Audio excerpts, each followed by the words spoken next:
So, it's the end of the 12th century.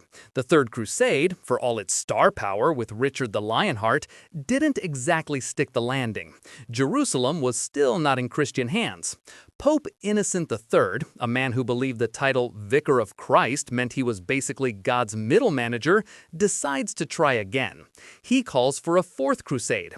The plan was simple, elegant even: sail to Egypt.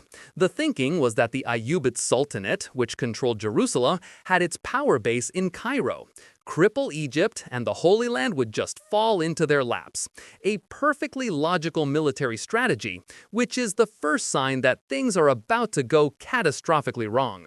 You see, a good plan requires good execution, and the feudal lords of Europe were about to demonstrate a level of project management that would make a modern intern weep. To get to Egypt, you need boats. A lot of boats. The French nobles in charge of logistics, who apparently couldn't count, went to Venice.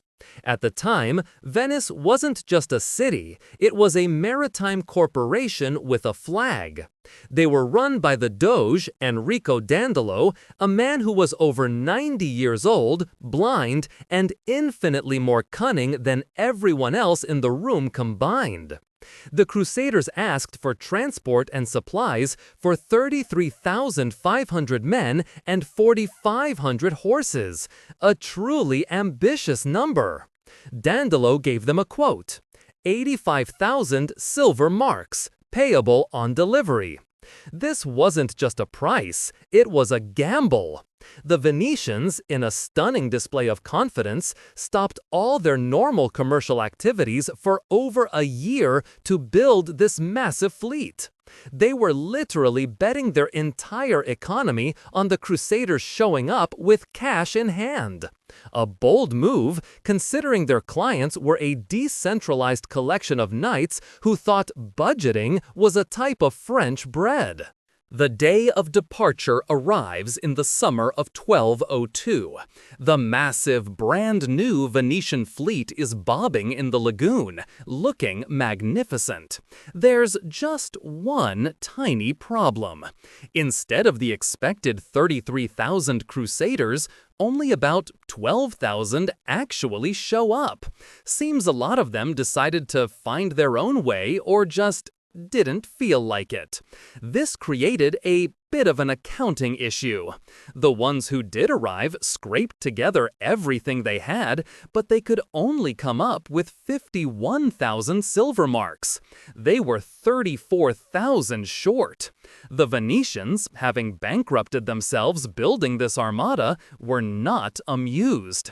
So now you have thousands of heavily armed, unemployed knights stuck on an island in the Venetian lagoon, slowly running out of food and money.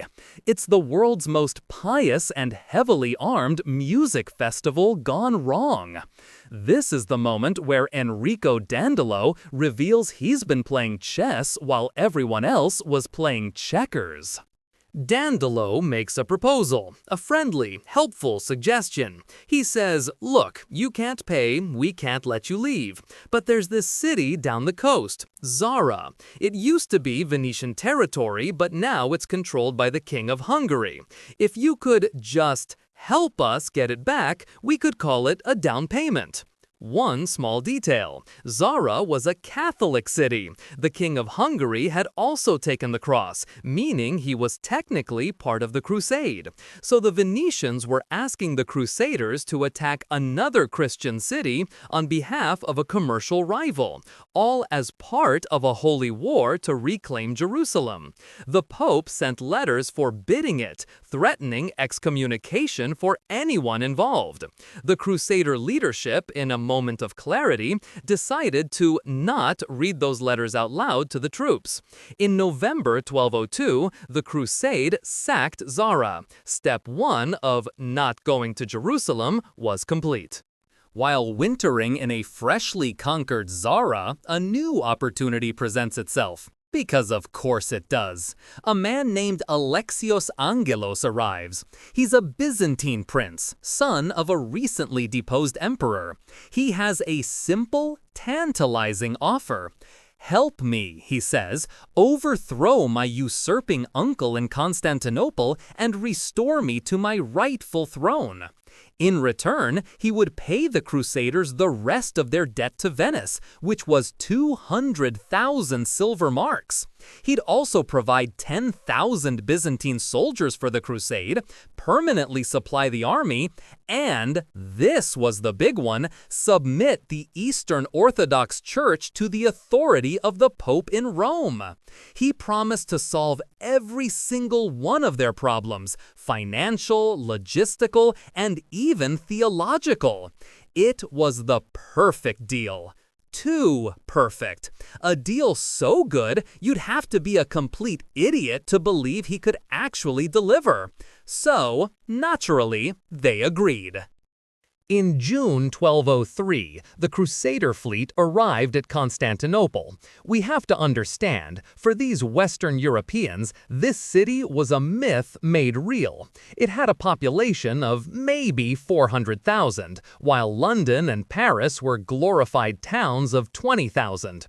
It had aqueducts, universities, hospitals, and more gold than they had ever seen. The city was protected by the legendary Theodosian Wall, which had never been breached in 800 years. The Crusaders, being Crusaders, decided to attack anyway.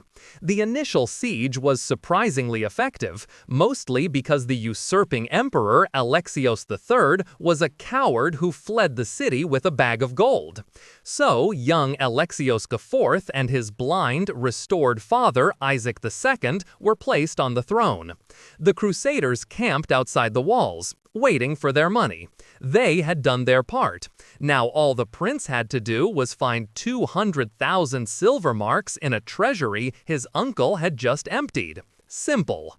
Months pass. Alexios IV is trying his best, which isn't very good.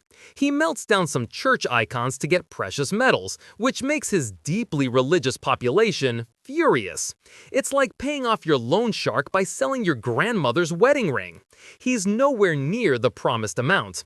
The relationship between the locals and the allied Crusaders sours. There are riots, a huge fire, accidentally started by the Crusaders, burns down a significant chunk of the city. The Byzantines, who never wanted these Westerners here in the first place, are reaching their breaking point. In early 1204, a palace coup happens. A fiery anti-Latin nobleman nicknamed Mortzuflos seizes power, has poor Alexios IV strangled, and tells the Crusaders the deal is off and they should probably leave. This was, to put it mildly, a strategic miscalculation. He had just given an army of thousands of angry, armed, and unpaid creditors a legitimate grievance. The Crusaders were now in a bind. They had no money, no mission, and no way home. So they made a new plan. Forget Jerusalem, forget Egypt. The new Holy Land was Constantinople itself. They drew up a formal treaty, the Partitio Terrarum Imperii Romanae, to divide the entire Byzantine Empire before they had even conquered it. Talk about confidence. On April 12, 1204, they breached the sea walls. What followed was one of the most disgraceful sacks of a city in history. For 3 days, soldiers who had sworn an oath to protect Christendom tore apart the greatest city in Christendom. They looted palaces and churches, desecrated altars, and destroyed priceless works of art and literature. The famous bronze horses that are now on St. Mark's Basilica in Venice, stolen from the Hippodrome of Constantinople. This wasn't just a conquest, it was a hostile corporate takeover conducted by people with swords. Pope Innocent III was horrified, calling it an example of affliction and the works of hell. But by then, it was far, far too late.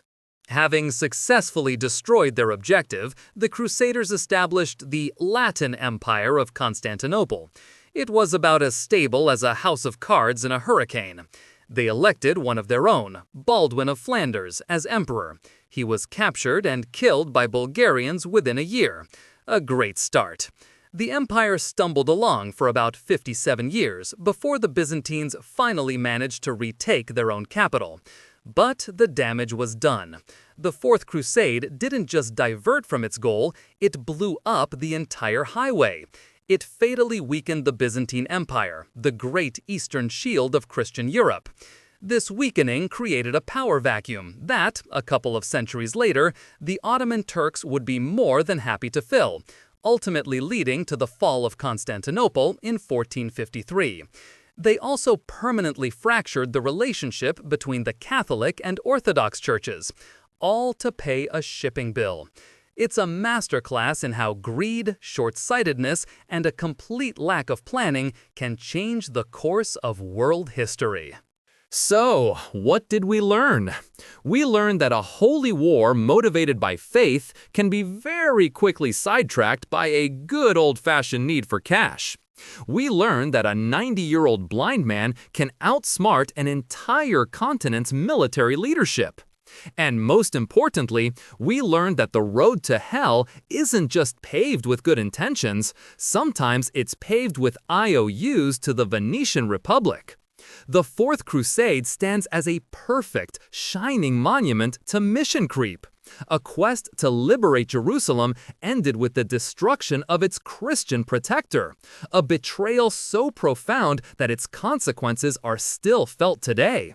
It's not just a failure, it's a work of art, a masterpiece of getting everything wrong.